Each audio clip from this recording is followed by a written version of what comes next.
I've watched the last episodes of Kenobi. Our reactions and viewings of the show are up on the Mueller channel that we do for Every Frame of Pause, our podcast. It's all out there. You can see our reactions, our post-watch discussions. Kenobi is an awful show. It is embarrassingly bad. And I don't know how many times we could simply point out the inconsistencies, the plot holes, the lack of logic, the character assassinations. I don't know how many times we could point out all of these glaring problems with the show until, I think there's just a big segment of the population that unfortunately just doesn't care. They don't care that Kenobi's been assassinated thoroughly, that his character has been ruined. They don't care that the same's been done to Vader or Bail Organa. They don't care that there have been massive plot holes that are introduced with this show that didn't exist before, that the horrific contrivances are going to create immense issues. They don't care about all of the basic breakdowns and logic every step of the way in this show through every episode. They don't care. There's enough people who just want to see lightsabers, who just want to see stormtroopers falling down, who just want to see Darth Vader, and that's it. That's all they care about. There's just too many people like that. Are you ready to serve the Alliance? And that's why Star Wars will probably continue to just trudge through the sludge of horrific mediocrity. Not even mediocrity. Mediocrity implies it's so-so. 4, 5 out of 10. When these shows struggle to get above a 3. 5, 4, I know 3, I'm frustrated that it has to be said. But in what other way can you really express to people to try to get them to understand that what they are watching and clapping at does not make sense? None of it works. None of this functions. It requires massive breaks in logic and the assassinations of characters and for complete incompetence of entire factions on both sides for these kinds of visual payoffs, because that's all it is. These are just visual payoffs. That's what it requires for these things to happen. In order to have Darth Vader pulling down a ship from taking off, you know how many people clapped at that? You know how many people clapped and were like, oh my god, I can't believe this is the most amazing thing Disney's ever done. You know how many simpletons clapped at that? Because their brain never went, well, wait a second. If Darth Vader can pull ships from taking off, how come he doesn't do it with a Tantive 4 in Rogue One? How come he doesn't do it with the Millennium Falcon on Hoth? They don't think about these things. People are just excited to see Obi-Wan going on an adventure, even though it involves him abandoning Luke and his duty to protect Luke. When the Organas, who are in charge of Leia, who have a planet's worth of resources, who are royalty, who have all of this money and influence and power that they can use to get her back, want to instead do something incredibly stupid and contact Obi-Wan Kenobi. Something that he agrees to. How many people clapped at that? Even though it just makes no sense on any level whatsoever.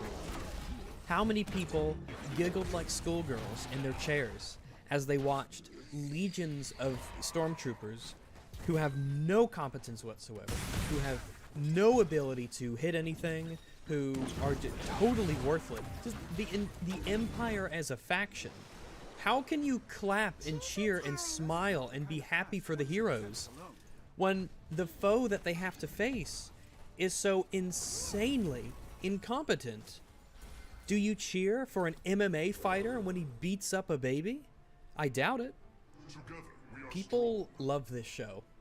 And that's just standard fare. People love everything until, of course, a month or so goes by and they look back and they say, oh, actually, it wasn't that good. But people seem to love this show. And no one seems to be critical of it. And and that's why I asked the question that I did. Why do you like Star Wars? Do you just want to see red lightsabers and blue lightsabers? Do you just want to see Darth Vader? Do you just want to see stormtroopers and TIE fighters? Do you just want to see the brand? Do you actually care about what made that brand what it is? I don't think you do. I don't think you do.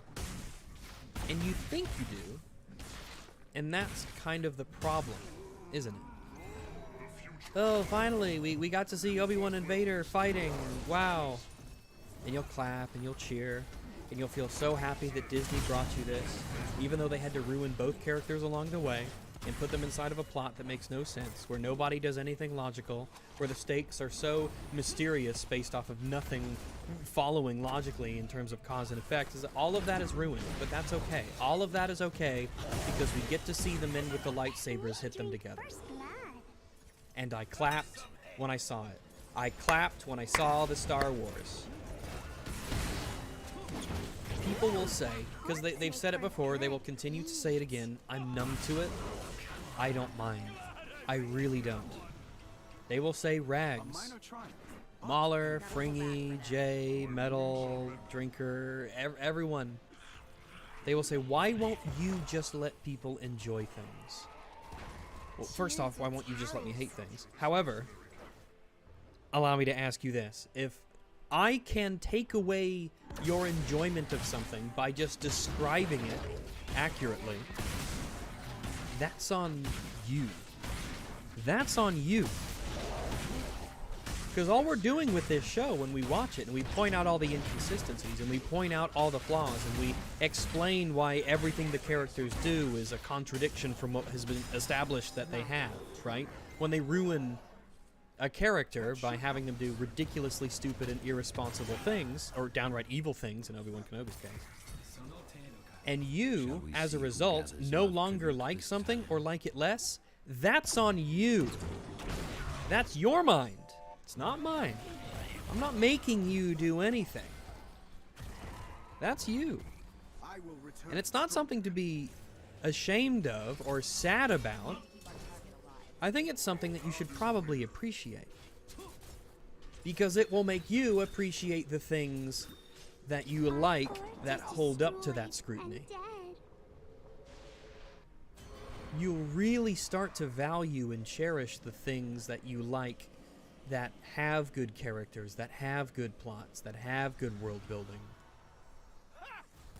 When I sort of started realizing that most stories are just bad, most movies are bad, like all of these Star Wars shows are just crap, when it really started to sink in that this was just the fact of the matter, man, I really started to appreciate and love some of the good stuff. I never got angry at somebody else because they told me, well, in this show, there's this issue, there's these problems, and there's these problems. I never got mad at them for telling me that. I looked inward, and I asked myself, why did you like it in the first place?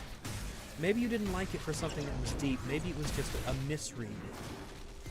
Maybe it was something superficial. Maybe it wasn't anything meaningful about the story itself. It made me reconsider why I like the things that I thought I liked. And it helps me to identify the stories that are solid. When you're able to identify things that are bad and that don't make sense and that are breaks in logic and that are inconsistent, when you can recognize those things, it helps you to recognize as well their opposites, to give you an ability to distinguish the good from the bad. There's a reason why I could go back to Star Wars A New Hope and The Empire Strikes Back, parts of Return of the Jedi, and go, wow, there's some good stuff here that I never thought was so good, because now I am so keyed into the things that are bad. I have such a black and white differentiation between the two now. And granted, of course, there's a lot of stuff in the middle. But geez, when you're dealing with the typical Disney Star Wars stuff we see now, like this Kenobi show, like even The Mandalorian, like Boba Fett, guys, we have, for the sake of Star Wars, don't you think you should have some better standards than clapping because you saw the thing, because you saw the brand, because you heard the noise, because he said the thing? Don't you think that you should hold to a higher standard the story of what you're watching? Because if you don't, why do you think those stories will ever get better? They'll just keep throwing references at you and remember berries at you until you're full of it and sick of it. Unless, of course, you never get sick of it. Maybe that's all you ever want to see. And of course, I would ask you the question, why do you like Star Wars? Is it just the visuals? Is it just the noises? Is it just when they say the thing? For a time, I considered how I would sort of make this video. I don't script these, I just sort of have a stream of consciousness. And it's put out there into the ether for you to consume at your leisure, if you consume it at all. I mean, shall we go down the list of characters? Obi-Wan Kenobi has been thoroughly ruined by this show.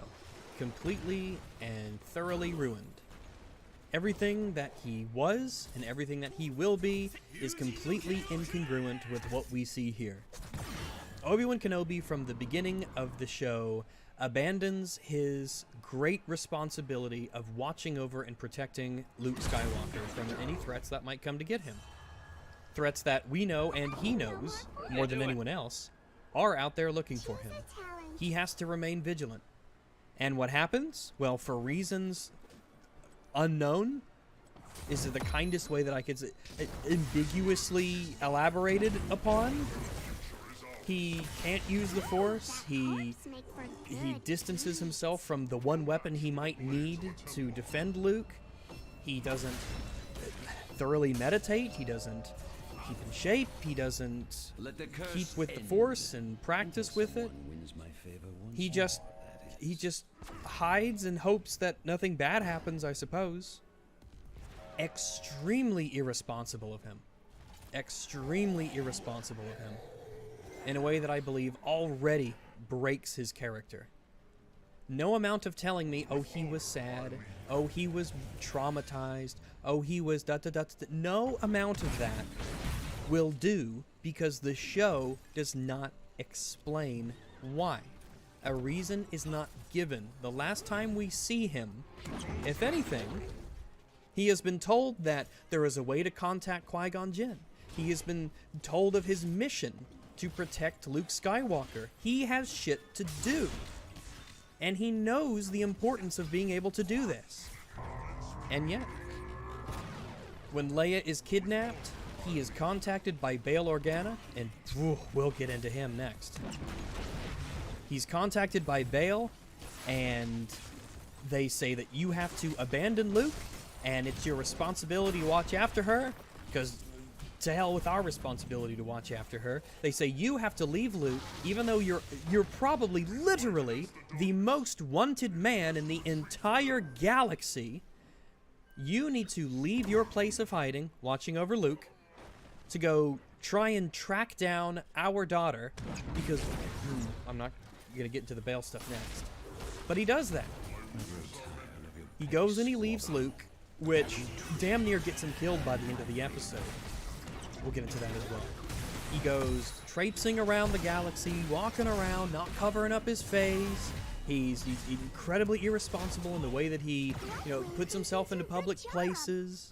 And after being thoroughly stupid for many, many episodes of the show, like when Bail contacts him, and I try to do this chronologically, but again, this is off the top of my head.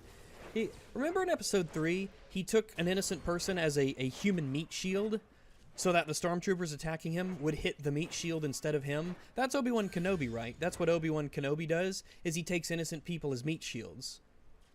That seems to be something that just blatantly happened, that we all just didn't really think about, I guess. It reminds me of have you guys seen Aquaman? What a horrific movie. Very entertaining, but it's terrible in terms of its quality.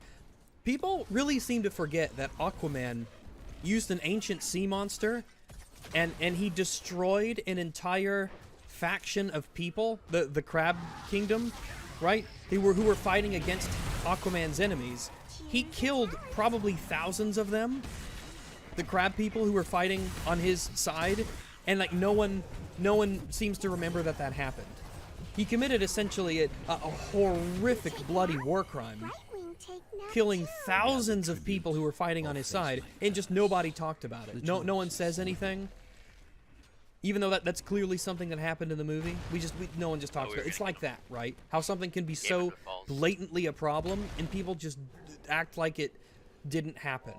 The Emperor has no clothes kind of thing. No, because the Emperor has no clothes implies that people, like, recognize it for what it is and then they lie about it. Which I don't think is the case. I think people just have these blockers on. They have this lens, these goggles, these consumer goggles that they wear on. Why does Obi-Wan Kenobi let Vader live in the end? Let's keep this short, relatively short. Let's just skip to the freaking end. Why does Obi-Wan Kenobi allow Vader to live at the end of this show? Because they have their 2 showdowns, of course, because we can't just have them meeting again on the Death Star in Episode 4. Can't do that. No. Even though this is insanely awkward now, and none of this lines up or makes any sense. We have to chuck in 2 Obi-Wan Vader fights, because everyone will love those, even as stupid as they were. Why does he let Vader live? Vader confirms that Anakin's dead. There's no Anakin Skywalker anymore. I'm Darth Vader. I'm evil. You know what I've done? I've been hunting down Jedi. I'm going to kill all these people. You've seen me kill innocent people just a few episodes ago. I'm going to hunt you down. And I was just about to kill the proto-rebellion early on in this episode. I'm evil, evil, evil. And what does Obi-Wan do? He just leaves him there. Obi-Wan doesn't kill him. I want to know why. Why does Obi-Wan not do that? This is the second time he's left with Darth Vader in this state. He knows what happened the last time he spared Darth Vader. All of these people died. Hordes of, I say hordes, masses of innocent people have been killed. Many of them probably Jedi that Obi-Wan knew. I mean, he knows that the guy who contacted him earlier, the Jedi that he met on Tatooine, he got killed by the Inquisitors. Guess who's in charge of that? Vader. Why does he not? I'm really kind of sticking to this point because I'm trying to make a point. Do you know how incredibly damaging this is to Obi-Wan's character that he lets him live at the end?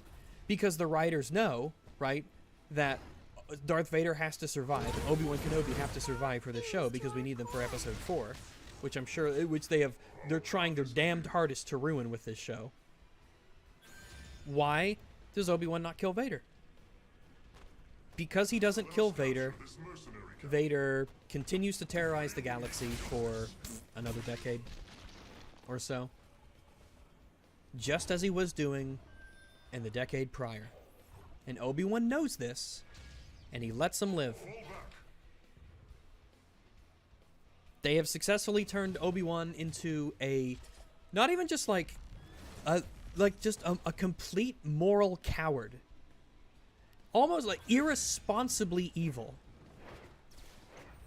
He abandons his responsibility of protecting Luke after he irresponsibly allows his powers to or his connection to the Force to just fade for whatever reason, and he doesn't keep in shape and he doesn't keep in practice. Not sure how Kenobi expects himself to defend Luke against anyone who might come to get him if he can't use the Force anymore, and he doesn't practice with his lightsaber, and he keeps his lightsaber buried in the damn desert. What happens if an Inquisitor or Darth Vader shows up to get Luke? Well, you're gonna have to go into the middle of the damn desert to get your lightsaber because you buried it. Good job. What an amazing... It's not just his moral cowardice or his evil acts, like taking the mole guy, I forget his name, the mole guy as his human shield against the stormtroopers. Luckily, stormtroopers have been made so horrifically incompetent, it's not like they were in danger of hitting him anyway. But it's the thought that counts, of course.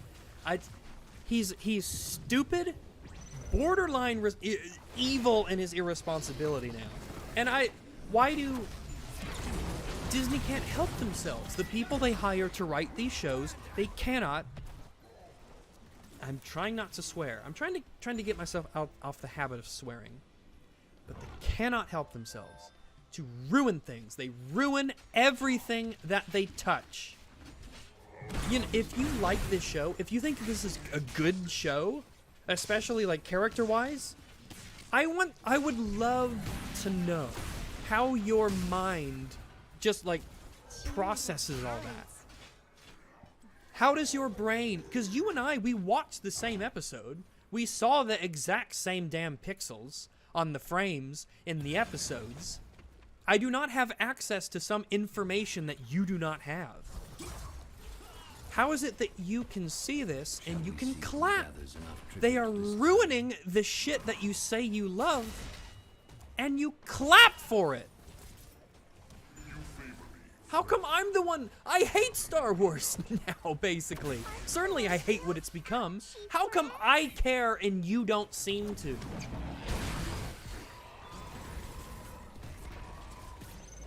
Bail Organa. Let's move on to him. Let's move on to Bail Organa before I get more upset. Bail Organa is also ruined by this show. Bail is unable to... His responsibility is to protect Leia. He does this by not... He doesn't do this, right? Leia's captured by some thugs in the woods because he doesn't keep track of his daughter that he knows wanders off, right? And he knows who this... When she is kidnapped, right? For all intents and purposes, Leia is the Organa's daughter. MVP. She is, right? In the same way that Luke is the son of the Owen of the Owen Lars and Beru. Your daughter gets kidnapped. Let's say let's play out this hypothetical. Let's play out this. Let's play the hypothetical game. It's one of my favorite games. I'm so good at playing it. I have to play it so much when I watch Star Wars now. Hypothetically, you are Bail Organa. You're basically the royalty of this planet. You are extremely rich. You are extremely influential, and you have a seat in the in the galactic government in the Senate. Your daughter has been kidnapped. What do you do? Now, luckily, whoever you are, and playing the hypothetical game with me, you have a huge advantage over Bail Organa, which is that you do not carry on you the weight of retardation that comes along with being in a Disney production, right? You are not in a Disney Star Wars show. So you have a brain. You can think. You could weigh, like causes and effects, basic consequences. You have, realistic levels of emotions for things. Your daughter has been kidnapped. What do you do with your level of influence, power, and money? Do you send a distress signal across the galaxy? Do you offer a millions of credit reward for her safe return? Do you contact the Empire and the Senate and say that there's been a kidnapping of my daughter and I need to use your resources to find her? Do you hire the best bounty hunters in the galaxy in order to track her down? Do you, do you put posters up at all the street corners and the milk cartons across Alderaan? What do you do? You might think that these are the things that you might do. Using all of your power, prestige, influence as essentially royalty of a planet and your connections within the galactic government in order to find your daughter. You would think that's what you'd do. Because after all, you love your daughter. You love her. She means so much to you. You are her father. And you will stop at no lengths to make sure that she is returned safely. The excuse that he gives in the show is that he doesn't want to make a scene. He doesn't want everyone to know. Motherfucker. I should have sworn. You dense idiot. What is more important? The safety of your daughter or the galaxy knowing she was captured? If anything, those will garner you sympathy. I don't even know why would you want to keep this hidden? Someone kidnapped your daughter. You need to... Is it to keep her real identity safe? Why would her real identity be given up as a result? There are reasons to kidnap rich people's daughters that don't have anything to do with her real identity.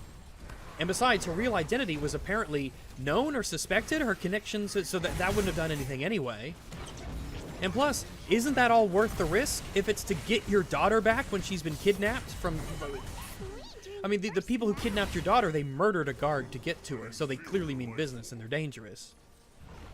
But what do you do instead of all those things? You go to Obi-Wan Kenobi, literally the most wanted person in the galaxy, one of the most probably well-known faces that everyone will be aware of, a war hero of the, or I guess war villain in this case, of the recently ended galactic Clone Wars, infamous Jedi, the one everybody's looking for, who already, by the way, has a two-part job, which is one, staying hidden so he doesn't get killed, and protecting Luke Skywalker, Leia's daughter, the one that you didn't have the responsibility of watching over. Do you go get him? You go to him. Not only do you contact him, you contact him, which is already putting you in incredible risk. After all, there might be a chance that the reason your daughter was kidnapped is because, do they know something about her upbringing? Maybe I'm stroking my little doggy chin as I'm doing this. Maybe that's not a risk that I should take contacting Obi-Wan Kenobi, and I should use other methods. No, that doesn't occur to your mind because you are written by Disney writers, so you're an idiot. And when Obi-Wan says, no, I'm not going to do it, why don't you, Obi-Wan rightfully says, why don't you do all these other options? You say, no. You physically get your ass in a spaceship. You travel to Tatooine. You, Bail Organa, the extremely powerful, influential senator / king of Alderaan, you travel in person to Tatooine to go to a specific cave to, in person, face-to-face, talk to Obi-Wan Kenobi, the most wanted person in the galaxy. And you don't think that maybe, what if I'm being followed? What if someone sees me or recognizes me? This is incredibly risky considering that my daughter was just kidnapped, and I might be leading the kidnappers right to the other kid? Later on, all of that aside, which already ruins Bail, which already makes him out to be a titanic, irresponsible idiot. All that aside, though, what happens later in this episode, or sorry, in this show? It's all one episode of disaster. What happens later is that Bail gets a little worried. Its episodes have gone by. Leia's not back. And so, what does Bail say? He sends a little cell phone. He calls up Obi-Wan Kenobi on his little communicator. He says, hey, Obi-Wan, I know we said no communications, but I haven't heard from you in a while, and I'm really concerned that you've been captured. And if, because I think that you might be captured, I'm going to send you a message telling you that I'm going to go to Tatooine, and I'm going to go to Owen to be with the boy, and to get him and to protect him. I sure hope things work out okay for the both of you. And then he ends the message. Do you understand how stupid this is? Do I have to elaborate to you listening how stupid this is? Imagine if you were in, I don't know, the French Resistance in World War II, and you Pierre, right? You send a message to Pierre, and you're like, oh, Pierre, I am very, because I'm French, this is how they talk. Oh, Pierre, I am very concerned that the Nazis that have captured you. I do not know what to do. I have not heard you in some time. I will call you up on the telephone, and I will tell you, oh, Pierre, I'm so concerned. I have not heard from you in a while. If you do not come back to the secret base, then I'm going to go there, the one that is on 4th and Main Street in downtown Paris. And I will be there with all of the other partisans. Okay, I hope you are okay, Pierre. I'm going to hang up now. Goodbye. That's like what you're doing. That's what you're doing. And not only does he say this, not only does he say all this stuff, Obi-Wan gets that message, and he doesn't destroy the communicator instantly. He sits there and he listens to this, and he doesn't go, oh, Bail, you're an idiot. I can't believe you would risk sending me this message worrying about my safety. If I've been captured and you send this message, then you're just telling the people who captured me where you are and where Luke is. I'm so tired of seeing this in shows and in movies. A complete and total lack of intelligence. No, this isn't even a lack of intelligence. This is an abundance of stupidity. You could be a neutrally intelligent person. The total, we're talking 90 to 95 to 105 IQ, totally average human being. And you wouldn't do this. It doesn't take a lack of a genius to not do, to pull this off. It takes a moron to do this. If I was getting this message from Bale and I was Obi-Wan, I'd be like, holy crap, is he like compromised? Is this a trick? I'd be like that guy from episode 1. It's a trick, send no reply. That's what my ass would be doing, and I would take that communicator and I would smash it into a billion little pieces. Obi-Wan doesn't do this. Obi-Wan keeps the communicator. He then drops it. Very convenient for the plot. He just happens to give it to someone else, and they drop it, and then Reva finds it. And guess what? That's where she knows to go back to Tatooine, looking for Owen. Huh? A place and a name that leads to Luke Skywalker. Good job, you two idiots. You the dynamic duo of stupid, Bail Organa and Obi-Wan Kenobi, live and in concert. 6 episodes only. Aunt Beru doesn't survive unscathed. Aunt Beru, when Reva, and we're not even gonna get into the whole Reva thing. The whole what a horrific, evil villain. I can't believe that people think she's a good character. I think that's what shocks me. There are people who think that she's a good character, that she's written as a good character. She's not full of ridiculous inconsistencies and nonsense. Reva goes to Tatooine, and she's looking around for this Owen so she can get to Luke Skywalker, because for some reason she wants to kill him. I don't know why. She just says for justice. I don't know what that means. I don't know what it's referring to. Apparently the people who think that this is a good written show, they can't even freaking agree with themselves. That's good writing for you. What happens when Owen and Uncle Owen and Aunt Beru learn that there's a Sith Inquisitor who's coming to get them? What do? Well, Owen's got the good idea. He says, we gotta leave. We gotta get the hell out of town. We gotta get out of here. We gotta go. Aunt Beru,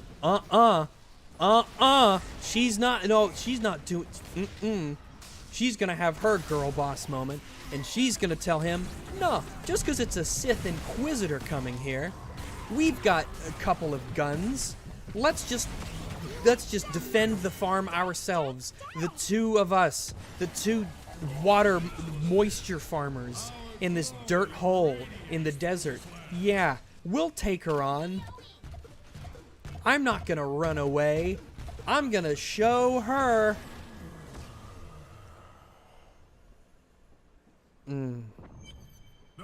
Miraculously, they are somehow able to not get killed in the process. How stupid do you have to be? If I learned that a Sith Inquisitor was gonna come and find me because my son is Luke Skywalker, do you know what I'd do if I had like a day's knowledge? Know-how? I would get in my car and I would drive the hell away. I would leave. I wouldn't stay where they're coming and be like, yes, I'm going to assume for no reason whatsoever that it's only going to be a single Sith Inquisitor. It's not going to be the whole gaggle of Inquisitors and the army that they bring with them. No, I'm just going to assume for no reason whatsoever that it's only going to be one acting as a lone agent. But hey, if the audience knows it, that means the characters know it, right? Because that's what good writing is. Good writing is when characters act on information they couldn't possibly have. That's good writing. Congratulations. It's like one of the basic rules of writing. I'm gonna put some chapstick on. Like some chapstick. Burt's Bees. Like me some Burt's Bees. This video is not sponsored by Burt's Bees. Reva. Let's talk about Reva. Reva is a youngling who survived being stabbed through the stomach by Anakin Skywalker. Somehow survived being stabbed through the stomach by a lightsaber by Anakin Skywalker. Okay, whatever, I guess. Then somehow she becomes a Sith Inquisitor. Legitimately have no clue how that happens. I don't know how she got to be an Inquisitor after she... How'd that happen? You get stabbed as a kid in the Jedi Temple during Order 66. Anakin stabs you and you survive. Count your lucky stars. And then you somehow become a Sith Inquisitor. I have no idea how that happens. And quite frankly, I don't think the writers do either. They just need it for their attempt at a payoff. Even though Darth Vader knows the whole time who you really are, apparently, he lets you do all this stuff. You are angry at Obi-Wan and Vader. You're angry at Obi-Wan because Obi-Wan wasn't... You're angry, you want to kill Vader, so your process for killing Vader is somehow become an Inquisitor, and then spend your adult life hunting down and killing Jedi, and maiming and killing innocent people, let's be frank. You're a horrible, terrible, awful murderer, and you should be killed and brought to justice, right? You do that for your adult life, because you want to become the Grand Inquisitor, because if you're the Grand Inquisitor, you'll have more opportunities to personally kill Darth Vader, even though you've already had opportunities to do that you don't take advantage of. So, you try to kill the rebellion and innocent people and Jedi across the galaxy, and you're really, really obsessed with finding Obi-Wan Kenobi because you blame Obi-Wan Kenobi for not being at the Jedi Temple to protect you, even though Obi-Wan Kenobi was busy with Order 66 and not dying. He was like literally the first Jedi to be attacked in Order 66. He was on Utapau ending the Clone Wars. By the way, sister, I guess you never heard about that happening. For whatever reason, you're really upset at Obi-Wan Kenobi specifically for not personally being at the Jedi Temple during the Order 66 attack to defend you when he's out fighting a war on the other side of the galaxy. So you're really mad at him for that, I guess. And when Obi-Wan Kenobi is told this by her, he doesn't just tell her that, bitch, I was on Utapau being blasted by artillery on my lizard after I killed General Grievous and, like, ended the Clone Wars, essentially. Like, sorry, bitch, I was a little fucking busy. Sorry I wasn't at the Jedi Temple. I mean, sorry, what did you want me to do? Characters don't have this conversation. This further damages Obi-Wan's character because he should be saying these things, right? It's like the Joel thing in The Last of Us 2, when Ellie's really upset and she says all that stuff about him, and then he's really upset and worried about it, but he doesn't explain his perspective and give the reason for why he did what he did, which would solve up all the issues. He just stands there like a fucking lemon. Why don't characters just say the thing they need to say to clear everything up?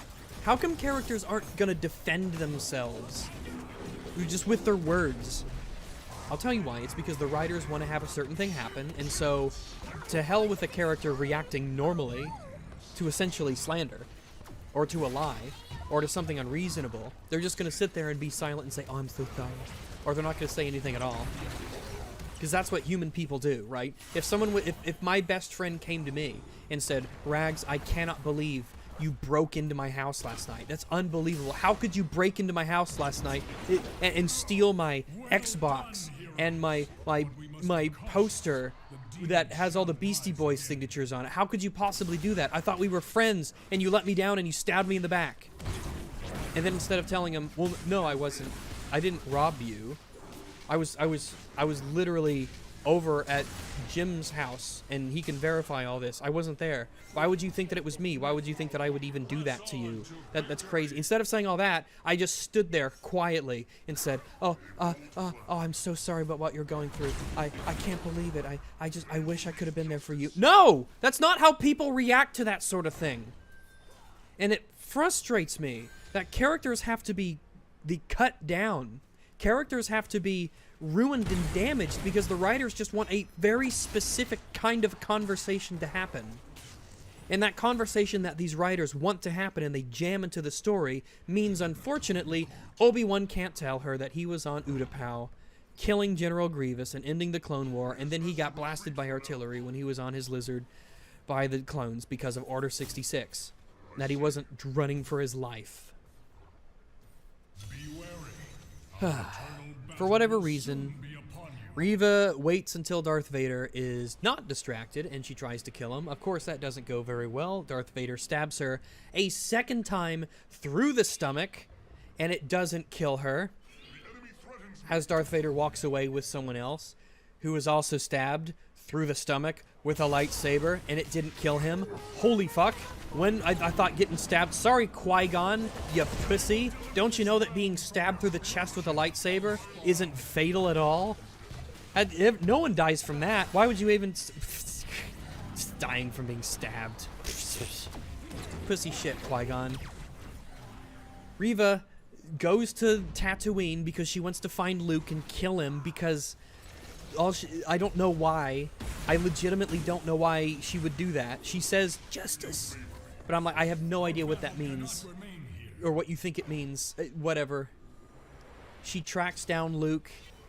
She doesn't kill Aunt Beru and Uncle Owen for some reason. Oh yeah, I remember. It's because the writers know they have to survive for the movie. For the Star Wars movie, they have to be alive. So they can die in that movie, they can't die here yet. So she just doesn't kill them. She goes and finds Luke, and, oh, Luke, he reminds me of me when I was a youngling. I can't kill him. To hell with all the Jedi that she'd killed up to that point. All the Jedi that would have been, escaped younglings, or fellow Jedi that she knew in the temple, that she's now taking part in hunting down and killing. To hell with them. She doesn't get a dramatic flashback for those guys, but thank goodness she gets one for Luke, or else we wouldn't have had an original Star Wars trilogy. What a mess. What an absolute mess of a character. What a joke. What a confusing mess. There is no redemption for Reva. She just... her redemption is that she doesn't randomly murder somebody that she had no reason to murder in the first place, this innocent kid. What are you trying to do? What's happening? Why are people clapping for this? I'm done. My throat's had enough. I've become too upset, and I'm just gonna keep yelling. I'm just gonna keep yelling. And I've accepted that Star Wars is just dead. Star Wars is just dead. We're not gonna get good Star Wars stuff anymore because people clap for shows like Kenobi, because they saw the lightsabers, because they saw the stormtroopers, and the stormtroopers got shot and they fell down, and then the red lightsaber and the red lightsaber, they hit each other, and then Darth Vader said that I am the master now, and Obi-Wan said hello there, and I saw the blaster, and then they clapped for it. And that's, I guess, I don't know. I guess I don't care about Star Wars any more or less than all kinds of other things. I guess I can just look at the show and notice how it ruins characters and contradicts events. There's no way that episode 4 can happen after the events of this TV show happen. Just so we're clear. There's no way. Because the Empire knows about Bail Organa. They know about Leia. They know about Kenobi. There's no way that... How is it that when Leia sees Ben die in episode 4, she just doesn't have any reaction? When, if anything, she should have more of a reaction than Luke does. How come when she puts the message onto R2 at the beginning of A New Hope, how come she addresses Ben Kenobi as General Ben Kenobi? I knew you because you fought with my father in the Clone Wars. Instead of, Ben, the person who rescued me from kidnapping and saved me from the Empire and fought Darth Vader and did all that stuff. It's not... Little did we know that the whole time, Luke Skywalker, the farm boy growing up on Tatooine, literally saw a crazy lady with a lightsaber chasing him. And so when Obi-Wan gave him a lightsaber, I guess he just blocked those memories out of his mind. It doesn't work. You are creating problems where none existed. I mean, there were some problems between the prequel and the OT. There were some. But for the most part, it fit. For the most part, it fit together enough. And now it's all shattered. It's all a joke. It's all an absolute joke now. Nothing fits. Nothing fits. You saw a gap in the timeline, and you couldn't help yourself. You had to make a show, and you said, damn the consequences, damn the story, damn the continuity, and damn the characters. We've got money to make. We've got seals to make clap. We gotta get those subscribers for Disney Plus. So damn Star Wars. We don't care. And you don't either. You don't. You think you do. You think you care. But you don't. You don't really care. Because if you cared about the story and you cared about the characters, you'd be as pissed off as I am. You'd be as upset as I am. But you're not. You clap, and you make your little clips. Wow, this was so amazing. Oh wow, did you see how Darth Vader pulled down that starship? Oh my goodness. Oh my gosh, Kenobi and Darth Vader are fighting with their lightsabers. And you'll shed a tear, and you'll cry because you saw Qui-Gon. And you'll think you care. But you don't. But you think you do, and that's the problem. Clap for the brand.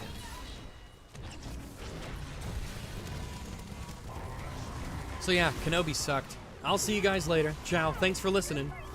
Toodaloo. A minor charge, but an important one. Like a contrived narrative.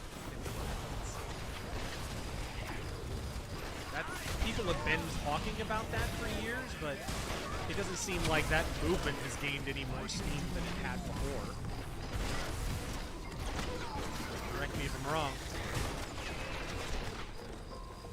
Oh my god. I used to play. I'm always reloading when that motherfucker is vulnerable.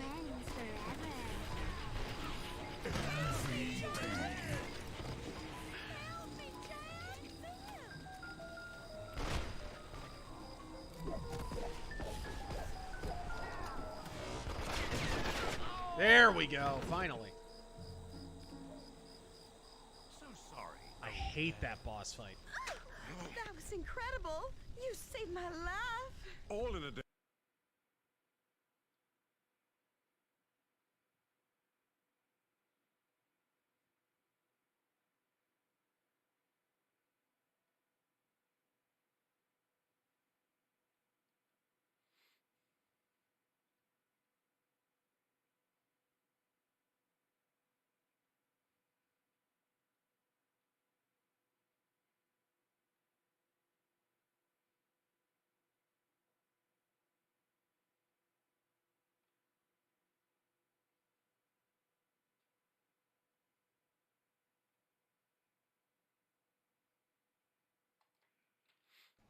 Hey, hello.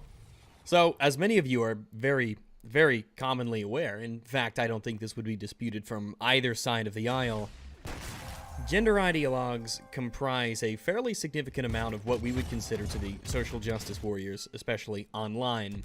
These are people like feminists, and those who are big into gender theory, and all they talk about is gender, gender, gender, men, women, men, women. Groups of people who, despite all evidence to the contrary, will espouse the idea loudly, obnoxiously, that women in our society, Western society, first world Western societies, are underprivileged, that they are being oppressed by the patriarchy, that they're being put down by society, that it's just terrible to be a woman because everything's working against them.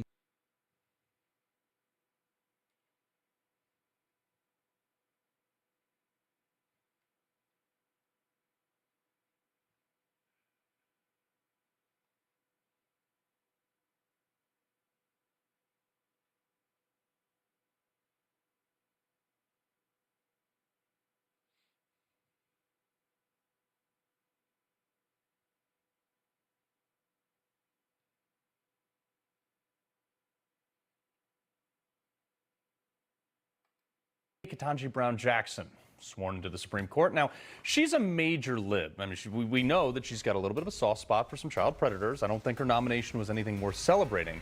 But there are people out there who only care about things like the color of your skin and what's between your legs.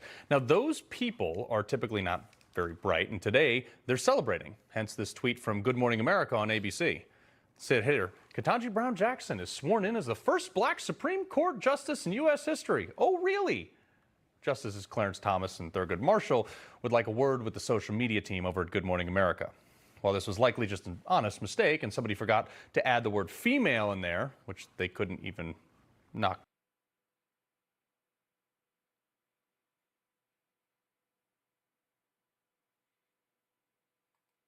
Star Trek V: The Final Frontier is largely considered to be the weakest of the original series films. But was it really that bad? Yes, it was. The end. Okay, perhaps I should be a bit more thorough in my appraisal of this fifth film in the Star Trek franchise. Released in 1989, it was directed by William Shatner himself, and he also had some involvement in the story development. Shatner was intrigued by these televangelists who fool people into believing that they have a connection to God. This formed the basis of the character Sybok, originally called Zer. But in the case of Sybok, it's a little bit different to that, because he's not actually trying to con anyone. He genuinely believes he has a connection to God. He just happens to be wrong. The film's screenplay was written by David Lowery, and the film was produced by Harve Bennett, with Bennett also working on the story. The film took a noticeable step backwards when it came to the visual effects, due to the unavailability of Industrial Light and Magic, who had done the effects for The Wrath of Khan, The Search for Spock, and The Voyage Home. So, Bran Ferren's company was hired instead. Generally speaking, I think the effects shots work pretty well, and there's a few that I quite like. They're just not quite up to the standard of ILM. The film tells the story of a charismatic and mysterious Vulcan who possesses emotion and some unique psychic abilities. He's on a quest to find God, specifically the god of the planet Zer0eher0e, which lies beyond the Great Barrier at the center of the galaxy. Incidentally, Sean Connery was originally approached to play the role, and the planet is named in his honor, which is why Zer0eher0e kind of sounds like Sean Connery. But I think Lawrence Luckenbill does a fantastic job in the role, and I couldn't imagine anyone else as Sybok. He brings a Shakespearean quality to it. He brilliantly portrays Sybok's sinister and manipulative qualities, while also balancing them with his naivety and vulnerability by the film's end. And he's also quite likeable. In the beginning of the film, I always find that I dislike Sybok's arrogance, but by the end of the film, I can't help but genuinely have sympathy for him as he meets his tragic end and his dream of meeting God is shattered and he's forced to wake up to his own delusion. He is a truly tragic character and a victim of his own vanity and hubris. Luckenbill is superb in the role, and I think the character of Sybok perfectly personifies and crystallizes something that Robert Meyer Burnett has said many times. Classic Star Trek didn't have villains specifically, it had antagonists. Sybok is not a mustache-twirling villain. He's a deeply flawed and complicated character, driven by obsession and what he believes to be benevolent and righteous personal motivations. Unfortunately, his obsession with his quest blinds him from the consequences of his actions and the fact that he is committing serious crimes and immoral and unethical acts. So, let's get into the plot. The Enterprise crew are on shore leave on Earth after the disastrous shakedown cruise of the new Enterprise NCC-1701A. The ship has been in dry dock for repairs under the supervision of Scotty since the end of the voyage home, which presumably wasn't that long ago, but it's clear that the cast has aged noticeably since that film. The films were made 3 years apart, so I always found it hard to believe that we were expected to accept that this film picks up not long after the events of the voyage home. Anyway, Kirk, Spock and McCoy are camping in Yosemite National Park, and Kirk is climbing the mountain there. It's a light-hearted opening with some nice visuals, some humorous gags. Kirk falls off the mountain, and Spock, with the help of his rocket boots, saves him in a cartoonish fashion. I'm not sure how Spock's positioning here makes any sense in terms of physics, considering His boots aren't facing downwards, they're at an angle, and you can also see the wire holding William Shatner up. I believe this trick was accomplished by filming this shot like this, and suspending Shatner over the rock. Then the shot was rotated afterwards, which might explain why the vegetation appears to be leaning in the direction of the bottom of the mountain, because the bottom of the mountain is actually the floor. It still works pretty well because the lighting, I think, is excellent in this scene. Star Trek V may be a generally weak Trek film, but it does have one of the most iconic and memorable scenes in all of Star Trek, the campfire scene with Kirk, Spock and McCoy, which has some genuinely funny and heartwarming moments. McCoy gives Kirk a bollocking for being so reckless as to climb that mountain, saying that he should have been killed when he fell off it. Kirk addresses his mortality, saying he knew he wouldn't die because McCoy and Spock were with him, and that he's always known he'll die alone, which is very poignant indeed, except for the fact that he would eventually go on to die with a bald Frenchman looking down at him after falling off another mountain. But let's not talk about Star Trek Generations right now. McCoy is amused by the realization that despite all the time spent in space together, getting on each other's nerves, what do they do when shore leave comes along? They spend it together. Other people have families. Kirk says, other people, Bones, not us. The camaraderie and chemistry in the scene works really well, despite the cringe singing of Row, Row, Row Your Boat. I love the playful ribbing between McCoy and Spock. You can tell that these three characters have grown to genuinely care for each other as brothers. On the desolate desert planet of Nimbus 3, a Romulan, Vulcan and Klingon ambassador are taken hostage by Sybok and his cult-like followers. This is done as a lure. Sybok wants to bring a Federation starship to Nimbus 3. The planet was established as a planet of galactic peace in the neutral zone, but it was ultimately a failed project. Sybok is trying to get off the planet, but needs a starship to do it. The Enterprise crew are forced to end shore leave abruptly when Starfleet orders them to rescue the hostages. Just like in Star Trek the Motion Picture, the Enterprise is setting off on a mission in rough shape, with repairs required to be made en route. But in Star Trek V, it's all kind of played for goofy laughs, as opposed to being life-threateningly serious. In the motion picture, it was broken transporters that could kill you, and a dodgy warp drive imbalance that could create wormholes that could cause the ship to crash into asteroids. In Star Trek V, it's doors that won't open properly, a malfunctioning turbolift voice interface, interference on the view screen, a broken captain's log device. Which makes no sense. Why would this be banjaxed? It's a piece of equipment separate from the ship entirely. The film just couldn't be more different from the motion picture in terms of tone, scope, and production values. The motion picture is a serious, cerebral movie. Star Trek V often plays like a bit of a farce. After watching the hostage tape, Spock looks like he's seen a ghost. As Spock explains to Kirk and McCoy, Sybok was a revolutionary who was banished from Vulcan for pursuing a different path. He believed that the key to self-knowledge was emotion, not logic. Sybok has been receiving visions, which he believes were given to him by God, and the answers he seeks lie only beyond the Great Barrier. So, long story short, Kirk and an away team from the Enterprise mount a rescue mission of the hostages, and everything seems to be going well, until they realize they've walked straight into an ambush. And it turns out the hostages have taken Sybok's side. It turns out Sybok has this kind of brainwashing technique that he can use to influence people and bring them over to his side by showing them their pain or something. They commandeer the shuttlecraft and return to the ship, but only after an emergency crash landing into the shuttle bay because of a near-miss Klingon attack. But more on the Klingons later. After the shuttle crew return to the Enterprise, Kirk briefly fights Sybok, but he's completely overpowered by the much stronger Vulcan. Oh, and during the fight scene, there's a few more wires that are just a little too visible in some shots.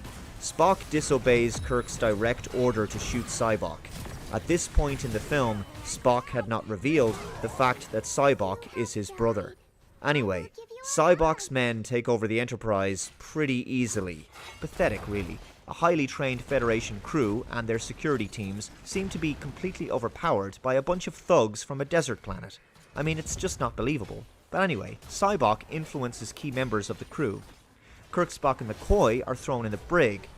And it's in the brig where Spock reveals to Kirk and McCoy an unexpected twist. We get some retconning here. Turns out Spock had a half-brother, which we never knew about. Sybok, a full Vulcan. Like Spock, Sarek was his father, but they had different mothers. Anyway, Kirk, Spock and McCoy are broken out of the brig by Scotty, and they then have to climb a turbolift shaft to get to the communications system in the forward observation lounge. There's a scene where the three of them fly through the turbolift shaft on Spock's rocket boots. Try not to focus too hard on the fact that the number of decks is incorrect. The Enterprise did not have 78 decks. It had something like 23, I believe. Anyway, as I mentioned a moment ago, there's Klingons in this film as well, with a complete side story with this Klingon captain called Kla, who simply wishes to fight Kirk because he represents a more worthy opponent than shooting at space garbage. Kla is played by Todd Bryant, and Vixus, his second in command, is played by Spice Williams-Crosby. They both portray their roles very well. It's just that they're really not given much material, and their motivations are just not developed, which is a shame. Although I always felt Kla offered a welcome addition to the overall story, as Klingons are always welcome in Star Trek, it's just that he's not given enough character development, though I still maintain he's certainly memorable as a Klingon. Sybok attempts to also play his mind tricks on Kirk, Spock and McCoy, showing Spock and McCoy past traumas that were a source of their pain, but Kirk refuses to take part, saying he needs his pain. It makes him who he is, and it can't be waved away by the wave of a magic wand. Sybok's abilities seem to work on the weaker-minded people, but amount to little more than sophisticated psychological parlor tricks to those who can see through them.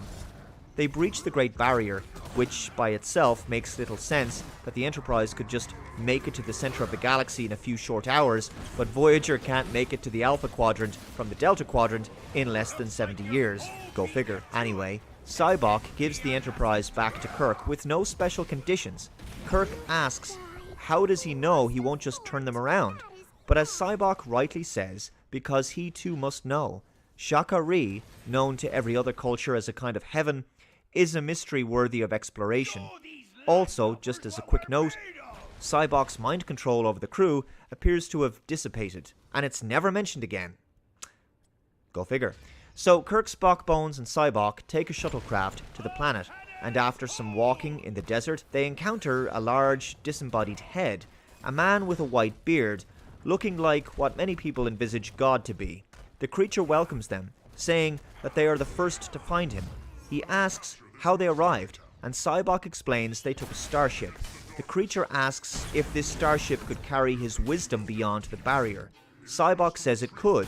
It will be his chariot.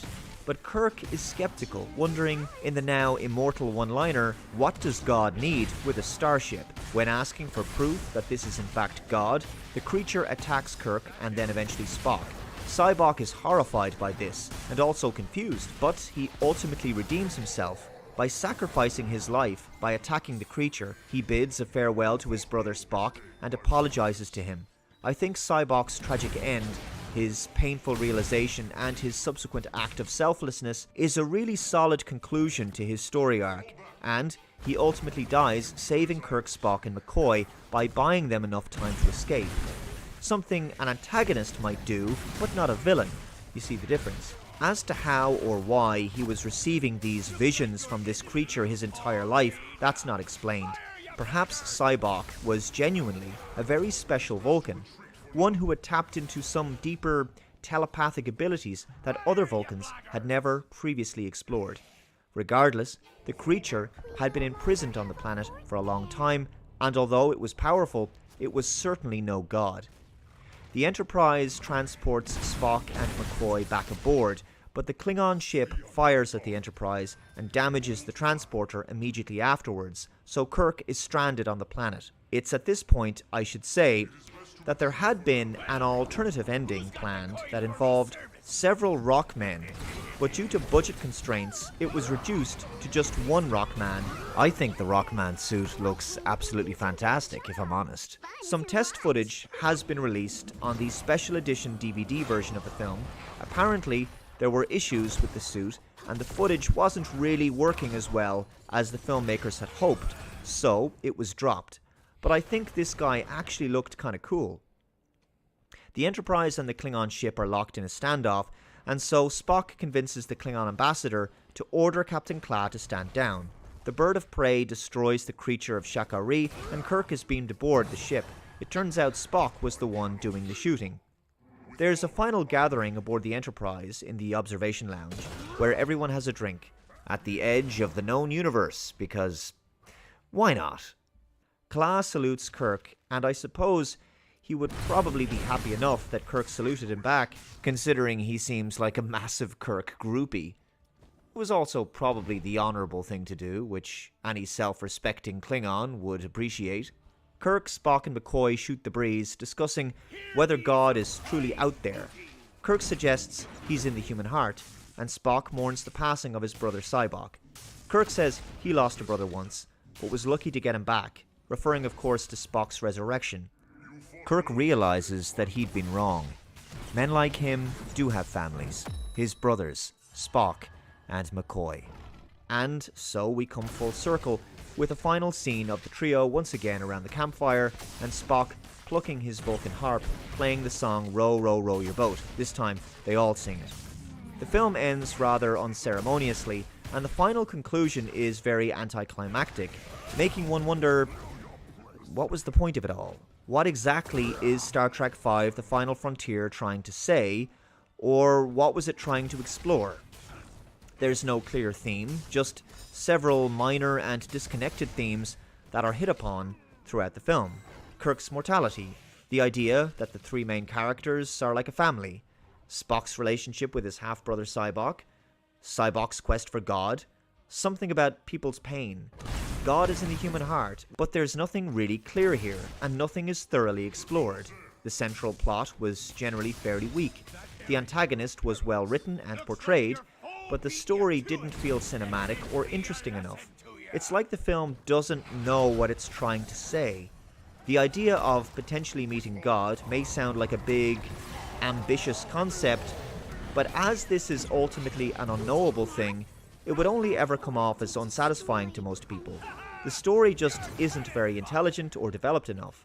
Also, the secondary cast members of Scotty, Uhura, Chekhov, and Sulu really don't get much to do. That being said, and I know this is also going to be repeated in the comments below, I'd still find this film more watchable as a Star Trek story than the J.J. Abrams films or any of the subsequent new Trek TV series currently airing.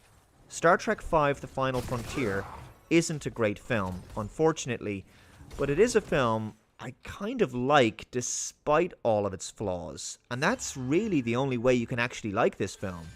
There are some memorable and humorous scenes, some fun action sequences. Look and Bill puts in a fantastic performance. The campfire scene is really strong. Jerry Goldsmith's musical score is just beautiful. Once you've accepted the film's various imperfections, of which there are many, it remains, in the best way I can describe it, weaker than most Trek films, but still kind of fun and relatively entertaining.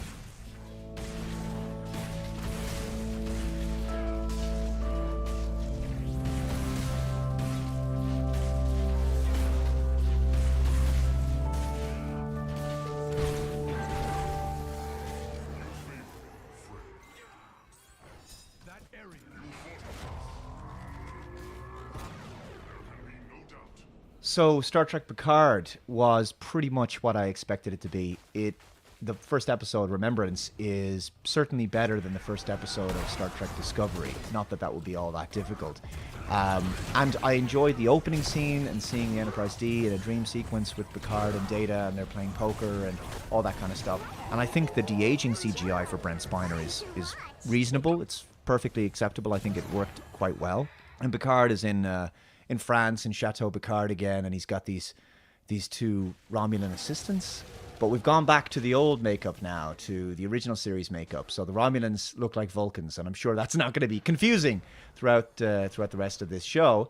But it was funny, like one of the Romulan characters is this female character. She's actually played by an actress called Orla Brady, and she's Irish, and she doesn't hide her accent. Like she actually plays this Romulan with an Irish accent, and accents like that is actually a something I want to talk about in this episode, because I know that we've had alien characters on Star Trek before portrayed with very Shakespearean or even English accents. Like you had Chang in Star Trek VI: The Undiscovered Country, right? And you know, Christopher Plummer plays it very arch Shakespearean, almost British, right?